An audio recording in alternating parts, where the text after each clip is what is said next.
जितनी खामोशी से अकेले काम कर सकते हो उतना काम करो। अपना काम अच्छाई और खुशी से करते रहो। खुद का काम स्वयं करते रहो। अकेले रहकर खुद को सुधार। यहां इस दुनिया में कोई भी तेरा नहीं है।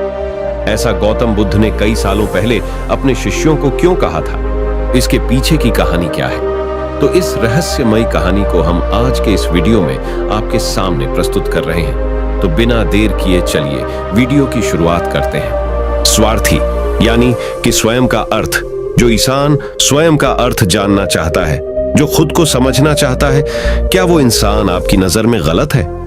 हम जब भी किसी को स्वार्थी कहते हैं तो उसका मतलब तो यही होता है कि वो आदमी स्वयं का अर्थ समझना चाहता है। तो फिर वो गलत कैसे हुआ? स्वार्थी शब्द दुनिया की नजर में, समाज की नजर में एक अलग ही नजरिए से समझा जाता है। अक्सर हम अपने आसपास ऐसे बेहद से लोगों को देखते हैं जो स्वभाव से बहुत अच्छे प्रतीत होते हैं, यानी कि सब लोगों की मदद करते हैं, सबसे अच्छा व्यवहार रखते हैं। लेकिन इसके साथ हमने ये भी देखा होगा कि ऐसे लोग जो स्वभाव के अच्छे होते हैं, दूसरों की मदद करते हैं, वो दुखी भी ज्यादा रहते हैं। और जो लोग स्वार्थी होते हैं वो फलते फूलते चले जाते हैं। तो ऐसे में परमात्मा की सत्ता पर उंगली उठाना निश्चित है। लेकिन अगर ये सत्य है तो हमें कौन सा मार्ग अपनाना चाहिए? क्या हम भी दूसरों के जैसे बन जाएं? पता नहीं आप में से कितने लोग ये मानते हैं कि अच्छे लोग जीवन में बहुत दुखी रहते हैं, लेकिन इसके पीछे का सत्य क्या है? अगर हम इसके पीछे का सत्य नहीं जानेंगे, नहीं पहचानेंगे, तो कहीं ना कहीं हमारा अवचेतन मन भी बुराई की तरफ झुक जाएगा। इसीलिए अपने मन में ऐसे विचार पनपने से पहले इस बात की पूरी सच्चाई, पूरा निष्कर्ष निकाल लें, ताकि भविष्य में आपको अपने अच्छे होने पे पश्चाताप ना हो, दुख ना हो। आज की जो बौद्ध कहानी मैं आपको सुनाने वाला हूं, उसमें आपको 5 ऐसे तरीके पता चलेंगे जिसके माध्यम से अगर आप कर्म करते हैं तो आप अच्छे कर्म भी कर पाएंगे और दुखी भी नहीं होंगे। एक गांव में आनंद नाम का एक युवक रहता था। उसका भरा पूरा परिवार था। उसके 2 बच्चे थे, उसकी पत्नी थी, लेकिन उसके माता पिता इस दुनिया से चल बसे थे। इसीलिए पूरे परिवार की जिम्मेदारी उसी के कंधों पर थी।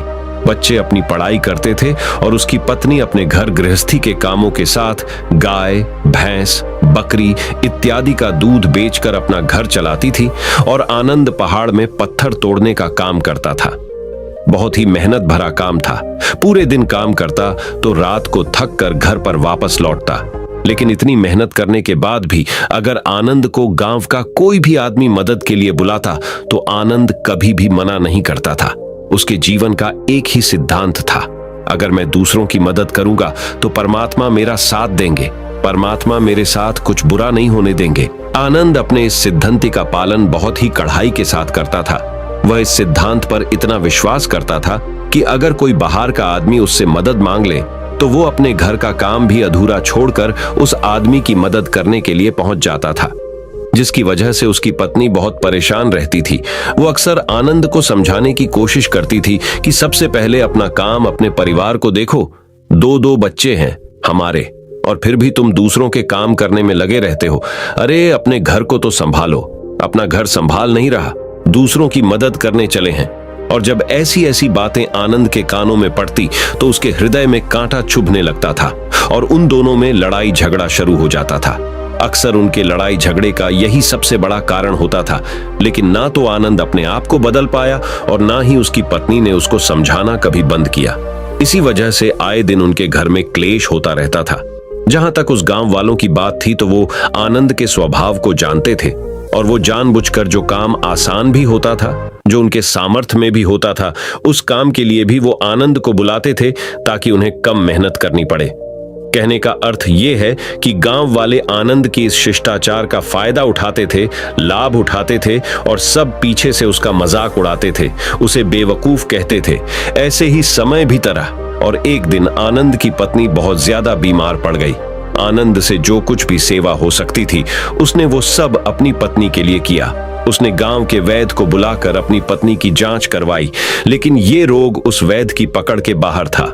इसीलिए उस वैद्य ने कहा कि तुम अपनी पत्नी को नगर में जाकर किसी बड़े वैद्य को दिखाओ तो तुम्हारी पत्नी की जान बच सकती है। जल्द से जल्द नगर पहुंचने की व्यवस्था करो, नहीं तो तुम्हारी पत्नी के प्राण संकट में हो जाएंगे। ये सुनकर आनंद के पैरों तले जमीन फिसल गई। उसने ये नहीं सोचा था कि उसकी पत्नी के प्राण संकट में है। वो सोच रहा था कि कोई साधारण सा रोग होगा जिसका इलाज हो जाएगा, लेकिन जब उसने वैद्य की यही बात सुनी तो वो घबरा गया। अब पत्नी को नगर तक कैसे लेकर जाएं? क्योंकि उसके पास इतना धन नहीं था कि वो अपनी पत्नी के लिए एक घोड़ा गाड़ी करके उसमें अपनी पत्नी को लिटाकर नगर में ले जा सके। उसकी पत्नी की हालत बिल्कुल चलने की भी नहीं थी, इसलिए उसे नगर पहुंचाने के लिए किसी घोड़ा गाड़ी की जरूरत थी। संयोग से उसके पड़ोसी धनमू के पास एक घोड़ा गाड़ी थी। वो अक्सर व्यापार के लिए अपनी घोड़ा गाड़ी नगर में लेकर जाया करता था। इसीलिए आनंद के मन में विचार आया कि मैं धनमू की घोड़ा गाड़ी ले सकता हूँ। मैं धनमू की इतनी मदद करता हूँ, कभी उसके काम को नहीं टालता, तो वो तो मेरे काम को कभी मना ही नहीं कर सकता। और यही सोचकर वो घोड़ा गाड़ी लेने के लिए धनमू के पास पहुंच जाता है। लेकिन धनमू बहुत ही चालाक इंसान था। वो बिना किराए के अपनी घोड़ा गाड़ी अपने सगे संबंधियों के लिए भी नहीं ले जाता था, तो आनंद की तो दूर की बात रही। जब आनंद ने उससे घोड़ा गाड़ी के बारे में पूछा तो उसने ये कहकर उसका ये काम टाल दिया कि मेरे घोड़े बहुत ज्यादा बीमार हैं, वो शायद बच भी मुश्किल से पाएंगे। 5 दिनों से वो कुछ नहीं खा रहे, तो ऐसे में बेचारा घोड़ा गाड़ी लेकर कहा, नगर तक पहुंच पाएगा। हाँ, अगर तुम कुछ धन की व्यवस्था कर सकते हो तो मैं अपने एक मित्र की घोड़ा गाड़ी तुम्हारे लिए मंगवा सकता हूं। यह सुनकर आनंद परेशान और चिंतित हो गया, क्योंकि उसके पास धन तो था ही नहीं। इसका मतलब उसकी पत्नी बड़े नगर में वैद्य के पास इलाज के लिए पहुंच ही नहीं पाएगी। उलझन भरे हुए विचार लिए हुए जब आनंद वापस आ रहा तो उसने एक दिल दहलाने देने वाला दृश्य देखा। उसने देखा कि धनमू के घोड़े, जो धनमू के अनुसार बीमार थे और कुछ खा भी नहीं रहे थे, वहीं घोड़े गांव का ही एक युवक उसकी बाट से खोलकर बाहर ला रहा था और गाड़ी में उसको जोत रहा था। यह देखकर पहले तो आनंद को कुछ समझ में नहीं आया। उसके बाद जब आनंद ने उस युवक से पूछा तो उसने बताया कि धनमू ने यह घोड़ा गाड़ी उसे किराए पर दी है। यह सुनकर आनंद का दिल टूट गया। उसने कभी सपने में भी नहीं सोचा था कि उसका सबसे अच्छा मित्र धनमू उसके साथ ऐसा कर सकता है। हालांकि ये इस बात पर दुखी होने का वक्त नहीं था, इसीलिए आनंद वहां से जल्दी से लौट जाता है और गांव के ही एक सेठ के पास जाकर कुछ धन उधार लेकर धनमू को दे देता है। धनु अपने मित्र की घोड़ा गाड़ी मंगवा देता है, जिसके बाद वो अपनी पत्नी को वैद्य के पास नगर में ले जाता है। जब उसकी पत्नी का इलाज चल रहा था तो आनंद यही सोच रहा था कि एक वो दिन था जब धनमू की बेटी बीमार हो गई थी और धनमू यहाँ पर नहीं था, तो मैं पूरी रात वैद्य जी के पास उसके लिए बैठा रहा था। उसकी देख रेख की थी, उसकी सेवा की थी। इतने दिनों तक धनमू नहीं आया था, तब मैं ही उसके परिवार की देख रेख किया करता था। हाय, कैसा दुर्भाग्य है ये, जिसके लिए मैंने इतना कुछ किया। उसने एक घोड़ा गाड़ी देने से मुझे मना कर दिया, और वो भी तब जब मेरी पत्नी जिंदगी और मौत के साथ खेल रही थी।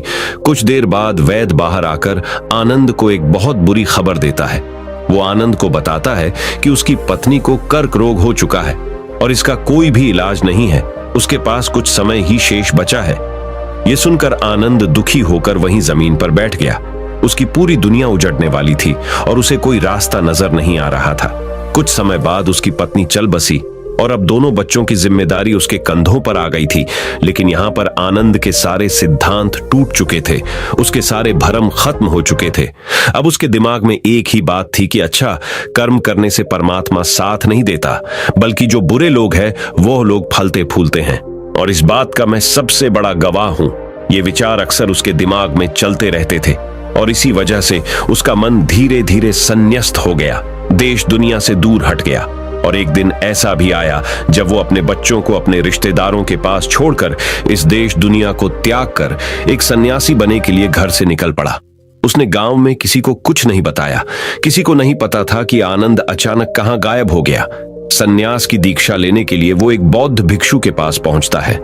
बौद्ध भिक्षु उस समय ध्यान में बैठे हुए थे। ध्यान से बाहर आने के बाद वो बड़े ध्यान से आनंद के चेहरे को देखते हैं और उससे सन्यासी बनने का कारण पूछते हैं। इस पर आनंद उन्हें अपनी पूरी आप बीती सुना देता है और कहता है कि हे महात्मा, इस दुनिया से मुझे कुछ भी हासिल नहीं हुआ। मेरा मन इस दुनिया से विरक्त हो चुका है। जब अपने दोस्तों ने ही मेरा साथ नहीं दिया तो इस दुनिया में रहने का क्या मतलब, और इसी वजह से मैं सन्यासी बनना चाहता हूँ। ये सुनने के बाद बौद्ध भिक्षु ने उपदेश देना शुरू किया। उन्होंने कहा कि याद रखना बेटा, जीवन से विरक्त होकर सन्यासी बनना तुम्हें परम सुख तक कभी नहीं पहुंचा सकता, परमानंद तक कभी नहीं पहुंचा सकता। तुम दुनिया से आपने मन पर एक बोझ लेकर विरक्त हुए हो। तुम दुनिया से परमात्मा की खोज करने के लिए विरक्त नहीं हुए हो। इस भ्रम में कभी मत रहना। तुम संसार से विरक्त हुए हो क्योंकि संसार ने तुम्हें धोखा दिया, ऐसा तुम्हें लगता है। इसीलिए तुम परमात्मा पे कभी विश्वास नहीं कर पाओगे और ना ही उन पर अपनी पूर्ण आस्था बना पाओगे। इसीलिए सन्यासी होने का भी तुम पूरा लाभ कभी नहीं उठा पाओगे। सन्यासी होने का लाभ तब मिलता है जब हमारी प्रभु में, परमेश्वर में, परमात्मा में पूर्ण आस्था बन जाती है। मैं तुमसे पूछता हूं, या तुम्हारी आस्था परमात्मा में है? यह सुनकर आनंद कहता है कि हे महात्मा, मैं तो दुनिया देखकर आया हूं कि जो बुरे कर्म करता है वो फलता फूलता है, और जो अच्छा काम करता है उसे कुछ भी नहीं देता। परमात्मा उसे दुख ही दुख देता है। इसीलिए मैं परमात्मा पर अपनी पूर्ण आस्था कैसे बना सकता हूं? यह सुनकर उस बौद्ध भिक्षु ने कहा कि यही तो मैं तुम्हें समझाना चाहता हूं कि तुम पूरी ऊर्जा अपनी सन्यासी जीवन में लगाओ और उसके बाद भी तुम्हें फल प्राप्त ना हो तो तुम्हें कैसा लगेगा। इसीलिए किसी की भी मदद करने के लिए मैं 5 सिद्धांत तुम्हें बताता हूं। ये 5 सिद्धांत समझकर संसार में वापस लौट जाओ और संसार में एक ग्रस्त जीवन जियो। उसके बाद ही सन्यासी जीवन का उदय होता है। जब हम अपने ग्रस्त जीवन को पूर्ण रूप से समझ लेते हैं और अपनी जिम्मेदारियों का निर्वाह कर देते हैं। ये कहकर बौद्ध भिक्षु ने कहना शुरू किया कि जब भी तुम किसी की सहायता करते हो, किसी की मदद करते हो, तो उसमें सबसे पहली बात, सबसे पहला सिद्धांत जो ध्यान में रखने का होता है वो होता है कि किसी की मदद करते वक्त, किसी की सहायता करते वक्त कभी भी उससे उम्मीद मत रखना। ये मत सोचना कि आज मैंने इसकी सहायता कर दी, मदद कर दी, तो कल बदले में ये भी मेरी सहायता करेगा, मेरी मदद करेगा।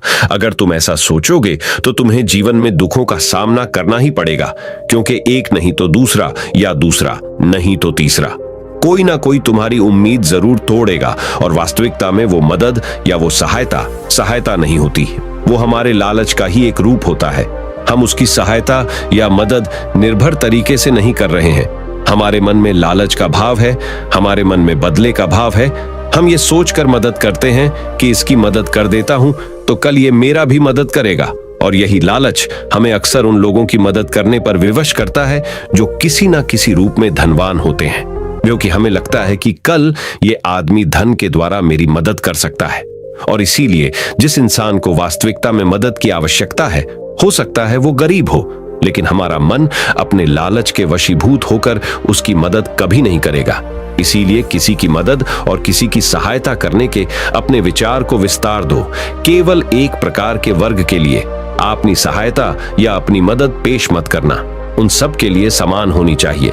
जरा सोचो, एक तरफ तुम्हारा मित्र हो जिसके पास धन है, संपदा है, और दूसरी तरफ कोई गरीब औरत हो जो भूखी बैठी हुई है। तुम्हारा दोस्त तुमसे कहता है कि यार आज तो खाने के लिए अच्छे अच्छे पकवान मंगवा लो बाजार से, और दूसरी तरफ वो औरत तुमसे 2 सूखी रोटी मांग रही है, तो तुम किसकी मदद करोगे? कौन मदद का हकदार सबसे पहले है? सबसे पहले हमारा कर्तव्य बनता है कि उस औरत की भूख मिटाए, लेकिन अक्सर इंसान ऐसे नहीं सोचता। वो अपने दोस्त को तो खिला देगा, उसको तो बाजार से बहुत महंगी वस्तु मंगा के दे देगा, लेकिन किसी गरीब को उसकी भूख मिटाने के लिए पैसा या धन नहीं देगा। दूसरी बात जो ख्याल में रखने की है वो ये कि सहायता करते वक्त हमारा लालच कभी भी उसके साथ नहीं जुड़ना चाहिए। अक्सर हम जब किसी की मदद करते हैं तो हमारा लालच और हमारा स्वार्थ उसके साथ जुड़ा होता है, और हम अपनी भविष्य की योजना तैयार करके उस आदमी की मदद करते हैं। हम ये सोचते हैं कि अगर मैं इसका ये काम करेगा तो भविष्य में ये आदमी मेरा वो काम पूरा कर देगा, और वो सहायता, वो मदद बिल्कुल भी परमात्मा के द्वार को नहीं खटखटाती, क्योंकि वो लालच है। आप अपने आप को धोखा देने के लिए अपने लालच को एक सहायता, एक मदद का रूप दे रहे हैं। तीसरी बात जो ख्याल रखने की है वो ये कि अपने सामर्थ्य के हिसाब से दूसरे की मदद करो। कभी भी एक ग्रस्त आदमी को किसी की इतनी सहायता नहीं करनी चाहिए जिससे कि उसका परिवार और उसके बच्चे कष्ट में जीवन बिताएं। सबसे पहला फर्ज हमारा होता है अपने परिवार को सुखी रखना, उनकी जरूरतें पूरी करना, और उसके बाद दूसरों की मदद करना आता है। लेकिन कुछ लोग दूसरों की मदद पहले करते हैं और अपने परिवार को मदद कम देते हैं, जिससे कि परिवार में लड़ाई झगड़े आए दिन पनपते रहते हैं, और ये सब हम समाज में देखते रहते हैं।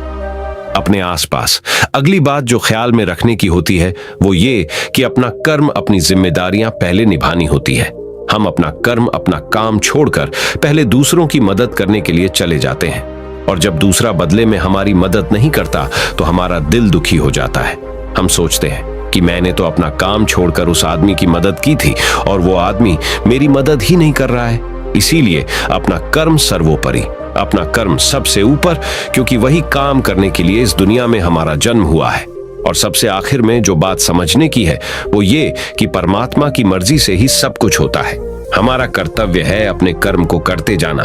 करनी धरनी तो ऊपर वाले के हाथ में है, इसीलिए जो कुछ भी होता है सब ऊपर वाले पे छोड़ दो। अगर तुम्हें कोई धोखा भी देता है तो ये समझ के चलो कि वो सब ऊपर वाले की करनी होती है।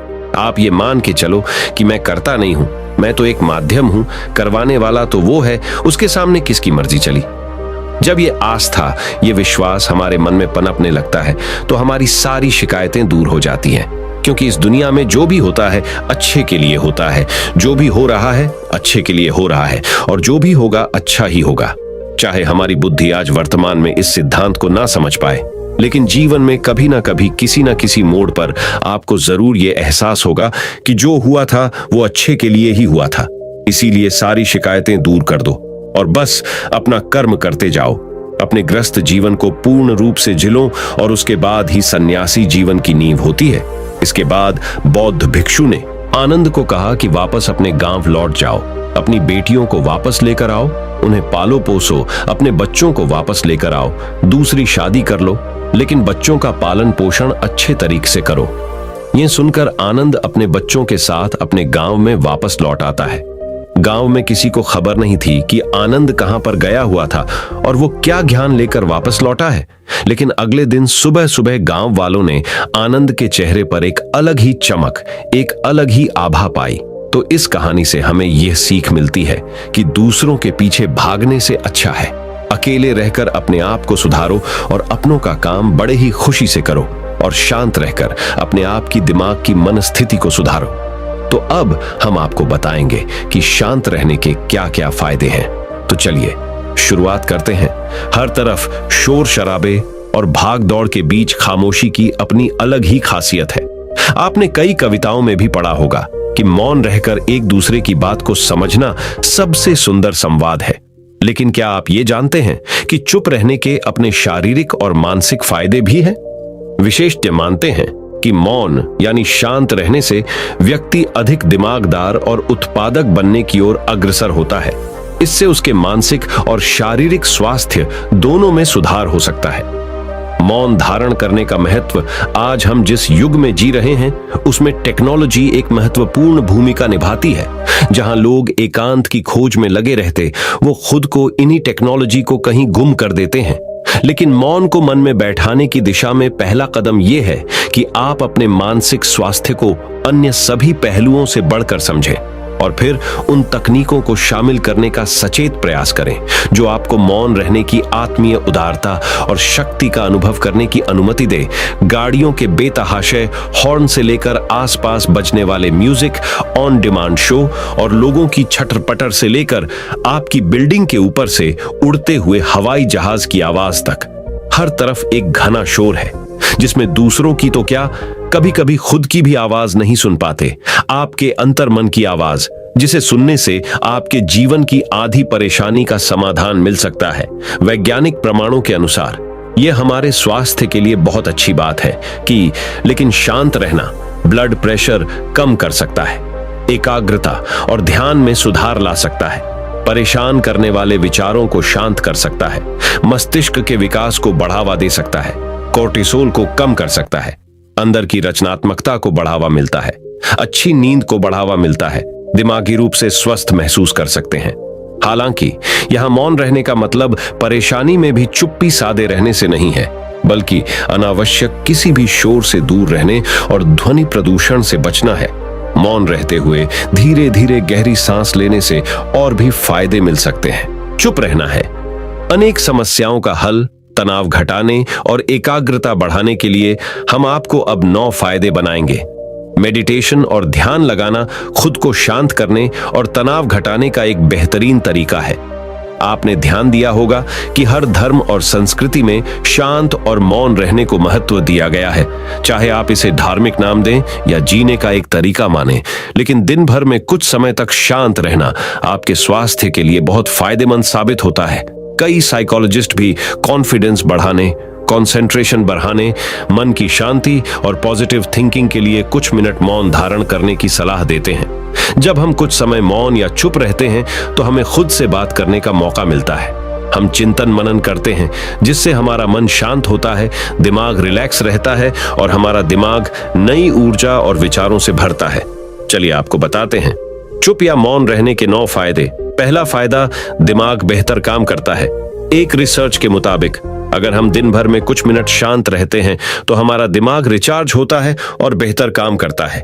इसके लिए दिन भर में सिर्फ 3 मिनट चुप रहने से शुरुआत करें। ऐसा करने से आप देखेंगे कि आपका दिमाग ठंडा तो रहता ही है, आपके व्यक्तिगत रिश्तों में भी सुधार होता है। दूसरा फायदा, तनाव वाले हार्मोन नियंत्रित होते हैं। आज के दौर में हर तरफ शोर ही शोर है। इसकी वजह से दिमाग में तनाव पैदा होना लाजमी है। ऐसे में अगर आप हर रोज कुछ देर मौन रहने की प्रैक्टिस करते हैं तो इससे आपके तनाव पैदा करने वाले हार्मोन के लेवल में कमी आती है। इससे आपका दिमाग शांत होता है, गुस्सा नियंत्रित रहता है और तनाव बढ़ाने वाले हार्मोन्स का लेवल घटता है। तीसरा फायदा, ब्रेन सेल्स बनती है। अक्सर तनाव, स्ट्रेस, एंजाइटी और लगातार बोलते रहने और शोर शराबे के चलते हमारे दिमाग की कोशिकाएं मरने लगती हैं। ऐसे में कुछ देर मौन रहने से हमारे दिमाग की सेल्स दोबारा बनती है और उनका पुनः निर्माण हमारे दिमाग की शक्ति बढ़ाता है। इससे हमारी एकाग्रता बढ़ती है और दिमाग तेज होता है। चौथा फायदा, क्रिएटिविटी बढ़ती है। जब हम दिन भर की उलझनों में उलझे रहते हैं, इस वजह से हम शांत होकर सोचने समझने की क्षमता खोने लगते हैं। इस वजह से हमारी क्रिएटिविटी खत्म होने लगती है। जब हम कुछ देर मौन रहते हैं तो हमारे दिमाग की नई नई क्रिएटिविटी उभर कर सामने आती है। हम में सोचने समझने और सुनने की क्षमता बढ़ती है और हम कुछ नया कर पाते हैं। पांचवा फायदा, परिस्थितियों का सामना बेहतर ढंग से करते हैं। एक रिसर्च में पाया गया है कि जो लोग मौन रहने की आदत डालते हैं वो मुश्किल और तनावपूर्ण परिस्थितियों से बेहतर ढंग से निकल पाने में सक्षम होते हैं। इसकी वजह यह है कि मुश्किल परिस्थिति में वो अपना आपा नहीं खोते और लॉजिक के साथ सोचने की काबिलियत रखते हैं। इस कारण वो परिस्थितियों का बेहतर सामना कर पाते हैं। छठा फायदा दिमाग के लिए है ये एक्सरसाइज। हमारे शरीर का सबसे जटिल हिस्सा दिमाग होता है। ये पूरे शरीर को चलाता है और ये हमारे सभी इमोशंस को कंट्रोल करता है। ऐसे में जरूरी है कि हम अपने दिमाग को भी व्यायाम करवाएं। जिस तरह शरीर को मजबूत बनाने के लिए शारीरिक व्यायाम जरूरी है, उसी तरह दिमाग को मजबूत बनाने के लिए उनकी ताकत बढ़ाना जरूरी है। मौन रहना दिमाग के लिए एक व्यायाम जैसा ही है और इससे दिमाग की मांसपेशियां तंदुरुस्त रहती हैं। सातवां फायदा, पॉजिटिव विचारों का संचार। मौन रहना हमारे दिमाग को पॉजिटिव विचारों से भरता है। जब हम दिमाग को बाहरी शोर शराबे से दूर करते हुए कुछ समय खुद पर केंद्रित करते हैं तो हम अपने आसपास की अच्छाइयों को बेहतर ढंग से देख और समझ पाते हैं। इसके साथ ही हम अपने आसपास और खुद के भीतर की अच्छाइयों को अप्रिशिएट कर पाते हैं।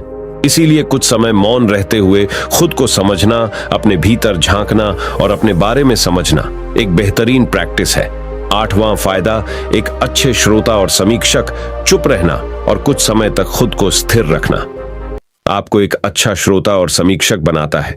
ऐसा इसलिए क्योंकि जब आप चुप रहते हैं तो आप बोलने की बजाय अधिक से अधिक सुनते हैं और उसका विश्लेषण कर पाते हैं। इससे आप पूरे तर्क और वितर्कों को जानने के बाद सही फैसला ले पाते हैं। आप सभी पक्षों को सुनते, समझते और डिसीजन ले पाते हैं। चुप रहना आपके दिमाग को शांत करता है और आपको लॉजिकल समीक्षक बनाता है। नौवां फायदा, कैसे रखें खुद को। कुछ मिनटों के लिए मौन रहने के लिए लोग बहुत तरीकों का सहारा लेते हैं। कुछ भगवान के नाम का जाप करते हैं, कुछ आपके कृत्यों का विश्लेषण करते, वहीं कुछ लोग माइंडफुलनेस प्रैक्टिस अपनाते हैं। चलिए आपको बताते हैं खुद से जोड़ते हुए मौन धारण करने के कुछ आसान तरीके। माइंडफुलनेस एक बेहतरीन मेडिटेशन प्रैक्टिस है जो आपको शांत रखने के साथ ही एंजाइटी और दिमाग को कंट्रोल करने का काम करती है। इसके लिए आप ये स्टेप्स अपना सकते हैं। पहला स्टेप, सबसे पहले आराम की अवस्था में बैठ जाएं और अपनी आंखों को रिलैक्स करते हुए मूंद लें। दूसरा स्टेप, अब अपनी सांसों पर पूरा ध्यान केंद्रित करें। अपनी सांस के उठने और गिरने की गति पर ध्यान दें और अपना दिमाग बाहरी शोर से दूर सिर्फ और सिर्फ अपनी सांसों पर केंद्रित करें। तीसरा स्टेप, अपनी सांसों पर ध्यान देना आपके पूरे शरीर को शांत करता है, दिमाग में रक्त संचार बढ़ाता है और तनाव दूर करने में मददगार होता है। चौथा स्टेप, खुद को शांत करते हुए अपने पूरे शरीर को अंदर ही अंदर स्कैन करना भी फायदेमंद साबित होता है। इससे आपको अपने शरीर के बारे में बेहतर समझ में आता है। इससे आपके दिमाग और शरीर के बीच में बेहतर संबंध स्थापित होता है। हम उम्मीद करते हैं कि ये जानकारी आपके काम आएगी। तो चलिए जानते हैं हमारे शब्दों में कितनी ताकत होती है एक कहानी के माध्यम से। तो चलिए उस कहानी की शुरुआत करते हैं। जो लोग बुद्धिमान हैं वह ये जानते हैं कि शब्द हथियार की तरह होते हैं, जिनसे किसी को भी बचाया जा सकता है या किसी को भी मारा जा सकता है। अब आप सोच रहे होंगे कि शब्दों से किसी को मारा कैसे जा सकता है। तो जरा सोचिए, ज्यादातर आत्महत्याओं के पीछे किसका कारण होता है? किसी के पति ने कुछ कहा, किसी के पिता ने कुछ कहा और उन लोगों ने आत्महत्या कर ली। ये आत्महत्या किसके कारण हुई? वो पीड़ित के मन को इतना दुखी कर गए कि उसके मन से वो दुख सहना और ज्यादा बर्दाश्त करना नामुमकिन हो गया और इसी वजह से उन्होंने आत्महत्या कर ली। ऐसे ही आपके शब्द किसी को नया जीवन प्रदान कर सकते हैं। जब कोई आदमी उदास होता है या दुखी होता है तो आपके शब्द उसमें एक नया जोश, एक नया उत्साह भर सकते हैं और एक हारा हुआ आदमी अपने जीवन में एक नई शुरुआत कर सकता है, सिर्फ शब्दों के माध्यम से, हमारी वाणी के माध्यम से। तो अब तक आप ये तो समझ ही गए होंगे कि हमारे शब्द हमारे जीवन को किस तरह निर्धारित करते हैं। शब्दों में कितनी ताकत होती है और किसी से बात करते वक्त हमें कितनी सावधानी से अपने शब्द सुनने चाहिए। आज की जो बौद्ध कहानी मैं आपको सुनाने वाला हूं, उसमें आपको सीधे सीधे तौर पर कुछ ऐसे तरीके पता चलेंगे, कुछ ऐसी परिस्थितियां पता चलेंगी जहां पे आपको हमेशा चुप रहना चाहिए। कुछ परिस्थितियों में अगर आप कुछ नहीं बोलेंगे तो वही आपके लिए सबसे ज्यादा बेहतर होगा। इससे पहले कि आप इस कहानी में खो जाएं, इस चैनल को सब्सक्राइब जरूर कर लें। तो चलिए कहानी शुरू करते हैं। एक बार की बात है, एक युवा लड़का एक बार एक बौद्ध भिक्षु के पास पहुंचा। वो काफी परेशान लग रहा था और उसने बौद्ध भिक्षु से जाकर पूछा कि हे महात्मा, मैं अपने आप से परेशान हूं, अपने आप से दुखी हूं। बाहरी रूप से मुझे कोई दुख नहीं है, मैं धन धान्य संपन्न हूं, मुझे कोई शारीरिक रोग भी नहीं है, लेकिन मैं खुद से परेशान रहता हूं, अपने मन से परेशान रहता हूं। अक्सर मेरी बातों को मेरा कोई भी दोस्त गंभीरता से नहीं लेता है और ना ही मेरे परिवार के लोग मेरी किसी बात को गंभीरता से लेते हैं। मैं जो कुछ भी सलाह देता हूं, या तो वह उसे मजाक में उड़ा देते हैं या फिर उसे गंभीरता से लेते ही नहीं है। मेरी बातों को कोई गंभीरता से क्यों नहीं लेता है? क्यों मेरी बातों पर कोई अमल नहीं करता? क्यों मेरी बातों में कोई रुचि नहीं दिखाता? क्या कारण है? कृपया मुझे बताने का कष्ट करें और मेरे मन के इस दुख को दूर करें। यह सुनकर बौद्ध भिक्षु ने कहा कि आज सुबह मैं चालित ध्यान करके वापस आ रहा था। रास्ते में कुछ कौवे कांव कांव कर रहे थे और वहीं पर जब मैं चलता हुआ कुछ दूर आया तो मुझे एक मोर की मधुर आवाज सुनाई दी। ये सुनकर अचानक मेरे मन में ख्याल आया कि कौवे कितना कांव कांव करते हैं, कितना बोलते रहते हैं, लेकिन कोई भी प्राणी कौवे की आवाज को पसंद नहीं करता। मोर हमेशा सही परिस्थिति के हिसाब से बोलता है। जब भी बारिश होने वाली होती है और बादल गरजते हैं और बारिश होने की आशंका होती है, ऐसे में मोर अपनी मधुर आवाज में गाता है जो सभी को प्रिय होता है, सभी को अच्छा लगता है। ऐसे ही अगर इंसान सही परिस्थिति के हिसाब से सही शब्द बोले, सही वाणी बोले, तो वही वाणी दूसरों के लिए संगीत हो जाती है, संगीत बन जाती है और दूसरे लोग तुमसे सम्मोहित हो जाते हैं और वहीं पर तुम्हें सब लोग गंभीरता से लेने लगते हैं। और दूसरी तरफ अगर तुम यूं ही बेफिजूल ऐसे ही बोलते रहते हो, बिना किसी बात के बोले चले जाते हो, तो फिर तुम्हें कोई गंभीरता से नहीं लेता। तुम उस कौवे की भांति हो जाते हो जिसकी वाणी कोई पसंद नहीं करता और बाद में तुम्हें दुख होता है कि तुम्हें कोई गंभीरता से क्यों नहीं लेता। इसीलिए अपने शब्दों को बेहद बुद्धिमानी के साथ इस्तेमाल करना सीखो। अगर तुम नहीं सीखोगे तो समाज में तुम्हें कोई सम्मान या कोई गंभीरता से नहीं लेगा। यह सुनकर वो युवा लड़का बोला कि हे महात्मा, मैं जानता हूं कि मैं ज्यादा बोलने की बीमारी से ग्रस्त हूं, मुझे इतना नहीं बोलना चाहिए, लेकिन मैं अपने आप पे काबू नहीं रख पाता और ना ही मैं इतना बुद्धिमान हूं कि मैं अपने शब्दों को नाप तोल कर बोल सकूं। मैं तो किसी से बात करते वक्त इतना सोचता भी नहीं कि मुझे अपने शब्द किस तरह इस्तेमाल करने हैं। कृपया करके कुछ ऐसी परिस्थितियां बता दीजिए जहां पर मुझे कम बोलना है या फिर बोलना ही नहीं है, हमेशा चुप रहना है। अगर आप मेरा ऐसे मार्गदर्शन कर सकते हैं तो मेरा जीवन आसान हो जाएगा और मुझे ज्यादा दिमाग या अपनी बुद्धि लगाने की भी जरूरत नहीं पड़ेगी। ये सुनकर बौद्ध भिक्षु ने मुस्कुराते हुए कहा कि बेटा, वैसे तो इंसान को हर परिस्थिति में सोच समझकर ही बोलना चाहिए, लेकिन अगर वो हमेशा होश में नहीं रह पाता है, ध्यान में नहीं रह पाता है, तो मैं तुम्हारे दैनिक जीवन की कुछ ऐसी परिस्थितियां बता रहा हूं जहां पर तुम्हें हमेशा चुप रहना है। अगर तुम ऐसी जगहों पर कुछ बोलोगे तो जहां तुम्हारा अपमान ही होगा या फिर तुम्हें कोई गंभीरता से नहीं लेगा। सबसे पहली जगह है, या यूं कहे ऐसी परिस्थिति जहां पर इंसान को हमेशा चुप रहना चाहिए, वो है जब किसी ऐसे विषय के बारे में बातचीत हो रही हो जिसके बारे में आपको कोई जानकारी ही नहीं है। तो ऐसी परिस्थिति में व्यर्थ में बीच में टांग अड़ाना, अपना ज्ञान देना, व्यर्थ का ज्ञान, आपको कुछ पता नहीं है लेकिन फिर भी आप अपना ज्ञान देने के लिए उत्सुक हैं, तो ऐसी जगह पर आपका अपमान ही होगा। जरा तुम खुद सोचो, जब कोई बीमार आदमी अपनी बीमारी के बारे में चर्चा कर रहा हो और आपको उस बीमारी के बारे में कोई भी ज्ञान नहीं है, लेकिन फिर भी आप व्यर्थ में, बेकार में उसे ऐसी ऐसी औषधियों बता रहे हैं जिनका उसकी बीमारी से कोई तालमेल ही नहीं है, तो ऐसे में आप अपनी प्रतिष्ठा अपने हाथों से खो रहे होते हैं और आपको पता ही नहीं होता। ऐसी परिस्थिति में आदमी को हमेशा सुनना चाहिए। ध्यान से सुनना भी एक कला होती है। अगर आप सुनने का दिखावा करेंगे तो कहीं ना कहीं सामने वाले आदमी को ये एहसास हो जाता है कि ये मेरी बात पूरे ध्यान से नहीं सुन रहा है। इसीलिए जब आपको किसी विषय के बारे में पूरी तरह से जानकारी ना हो तो वहां पर केवल अपने कान लगाना ही ज्यादा महत्वपूर्ण होता है, ज्यादा जरूरी होता है। आप उस इंसान की बातें ध्यान से सुन सकते हैं और इसी बीच आप दोनों के बीच एक संबंध पैदा होगा और उस संबंध सच्चा होगा, क्योंकि आपने उसके बात को बड़े ही ध्यान से सुना है और इस बात का पता सामने वाले को भी होता है। तो हम बिना कुछ बोले, सिर्फ सुनने मात्र से किसी को अपना दोस्त बना लेते, अपना मित्र बना सकते हैं। इस बात को हमेशा ध्यान में रखना। दूसरी जगह जहां इंसान को हमेशा चुप रहना चाहिए वो है खाना खाते वक्त। खाना इंसान को हमेशा चुप रहकर खाना चाहिए, मौन रहकर खाना चाहिए। महात्मा बुद्ध और उनके भिक्षु हमेशा चुप रहकर भोजन करते हैं, शांत भाव से भोजन करते हैं, परिपूर्ण होकर भोजन करते हैं, पूरी तरह से करते हैं, एक एक टुकड़े का स्वाद लेकर भोजन करते हैं। और ऐसा भोजन जब आपके शरीर में पहुंचता है तो वो आपके अंग अंग तक ऊर्जा पहुंचाता है। अक्सर हम भोजन करते वक्त कुछ ना कुछ बोलते रहते हैं, कुछ ना कुछ सुनते रहते हैं, लेकिन मौन रहकर पूरा स्वाद लेकर उस भोजन को कभी नहीं करते।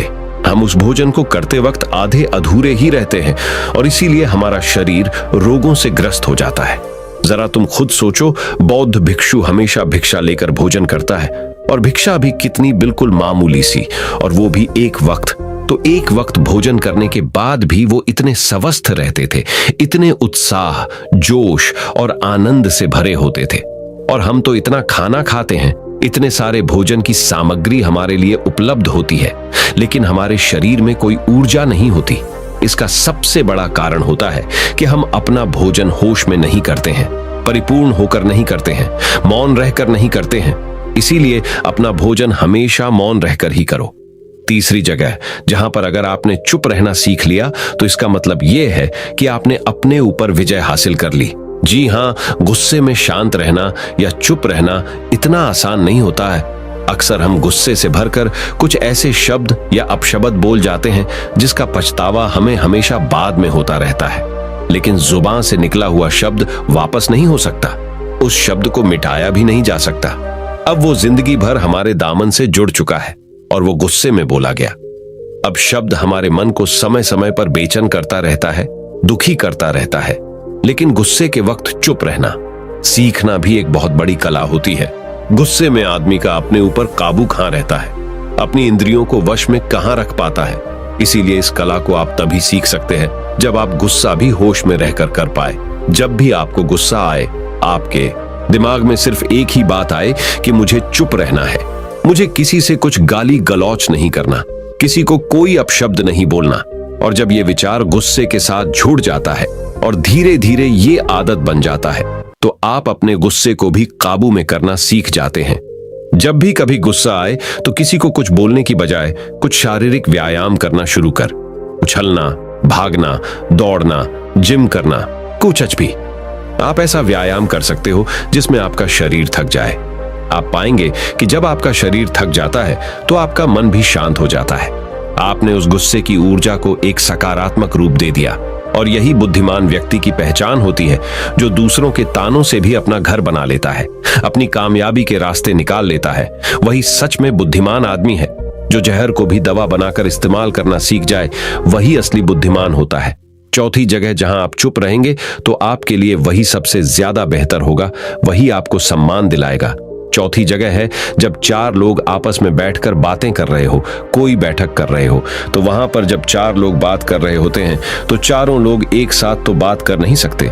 एक बार में एक व्यक्ति बोलेगा और तीन सुनेंगे, तभी वो बैठक कामयाब हो पाएगी, तभी वो चर्चा सही रूप में आगे बढ़ पाएगी। लेकिन अगर कोई आदमी ऐसा बैठा हुआ है जो बीच में ही दूसरे की बात काटकर अपनी बात को ऊपर रखना चाहता है, तो ऐसे में वो चर्चा या वो बैठक आपको कहीं नहीं पहुंचाएगी और चारों लोगों के बीच आप सबसे मूर्ख कहलाओगे। अगर आपको अपनी बात कहनी है तो सामने वाले को अपनी बात पूरा करने दो, उसके बाद अपने विचार रखो। यही एक भद्र पुरुष या फिर कहीं अच्छे आदमी की पहचान होती है। और आखिरी जगह, अगर हमारे माता पिता हमें कुछ कह देते हैं, हमारे बड़े बुजुर्ग हमें किसी बात पर डांट देते हैं या हमें थप्पड़ भी मार देते हैं, तो ऐसी जगहों पे आपका चुप रहना ही उनके प्रति सम्मान दिखाएगा, उनके प्रति आदर का भाव व्यक्त होगा। अगर आप उनके सामने उनका विरोध कर देते हैं, उनका प्रतिरोध कर देते हैं, तो वो गुस्सा तो थोड़ी देर बाद शांत हो जाएगा, लेकिन वो कही गई बात, वो विरोध किया हुआ शब्द या फिर कुछ भी उल्टा सीधा हमेशा आपके मन को सताएगा और आपके माता पिता को हमेशा यही लगेगा कि आज ये हमारी इज्जत नहीं करता, आज ही हमारी बात नहीं मानता, क्योंकि ये कमाने लग गया है, ये बड़ा आदमी बन गया है। ऐसी ऐसी बातें उठेंगी, ऐसे ऐसे तंज कसे जाएंगे। इसीलिए ऐसी जगह पे आप मौन रहिए, चुप रहिए, कुछ मत बोलिए, अपने गुस्से को अपने अंदर ही पी लीजिए, कुछ व्यायाम कर लीजिए, भाग लीजिए, दौड़ लीजिए, आपका मन अपने आप शांत हो जाएगा। आखिर में बौद्ध भिक्षु ने अपनी बात को खत्म करते हुए कहा कि कम शब्दों में अपनी भावनाओं को उतारना सीखो। शब्द हथियार की तरह होते हैं। बोलो तो होश में बोलो, ध्यान में बोलो। जीवन शैली ऐसी बना लो कि आप जब भी बोलो पूरे होश में रहकर बोलो, पूरे आनंद के साथ बोलो, पूरे प्रेम के साथ बोलो। ऐसी वाणी बोलो जो दूसरे के दिल को ठंडक पहुंचाती हो, दूसरे के मन को भी शांत कर देती हो, और वो तभी संभव है जब आप प्रतिपल होश में रहकर बोले।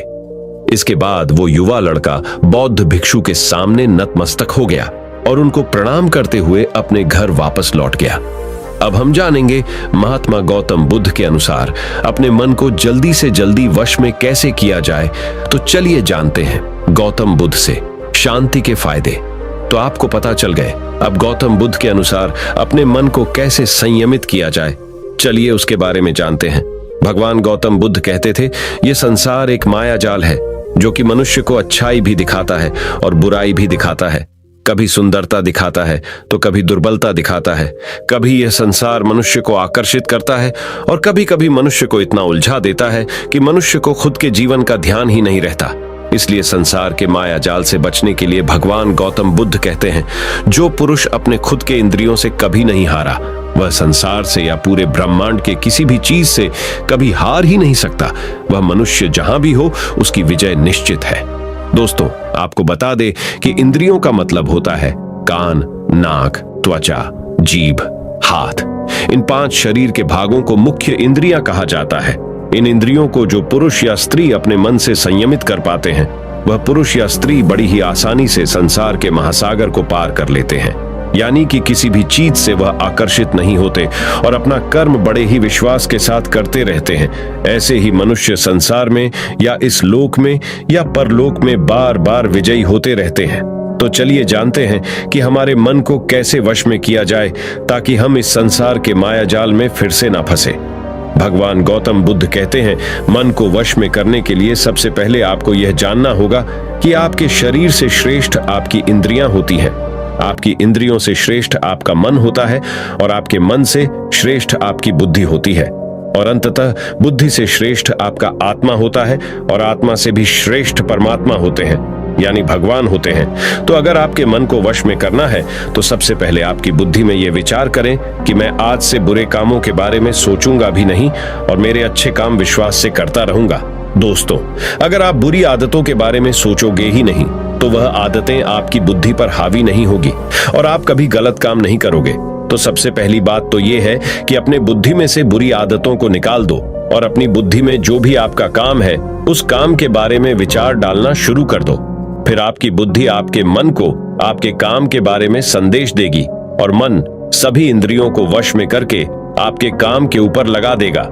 तो इसी तरह से करते करते आपका मन एक दिन अवश्य ही वश में हो जाएगा और जिस व्यक्ति का मन वश में हो जाता है उस व्यक्ति के मन में हमेशा ही भगवान वास करते हैं।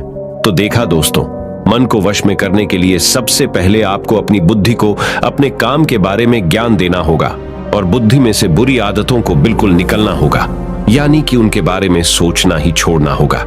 तब जाकर आप अपने मन को वश में अवश्य ही कर पाओगे और जब आप पूर्णतः आप अपने मन को वश में कर लोगे तब आपके लिए सुख दुख सर्दी गर्मी और मान अपमान सब एक जैसा होगा और आप इस दुनिया के माया से परे हो जाओगे।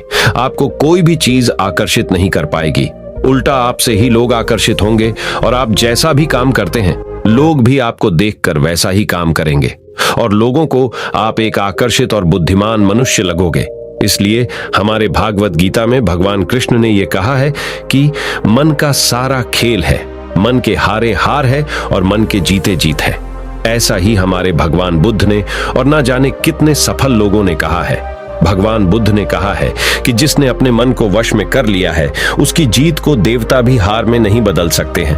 अर्थात मन को वश में करने का नाम ही आत्म संयम है, जिसका अर्थ है अपने आप को वश में करना, अर्थात मन वचन और कर्म पर अधिकार प्राप्त करना, ताकि शरीर से कोई अशुभ कार्य न होने पाए, जिससे कोई अपशब्द न निकले और मन में कभी अशुभ विचार न उठने पाए।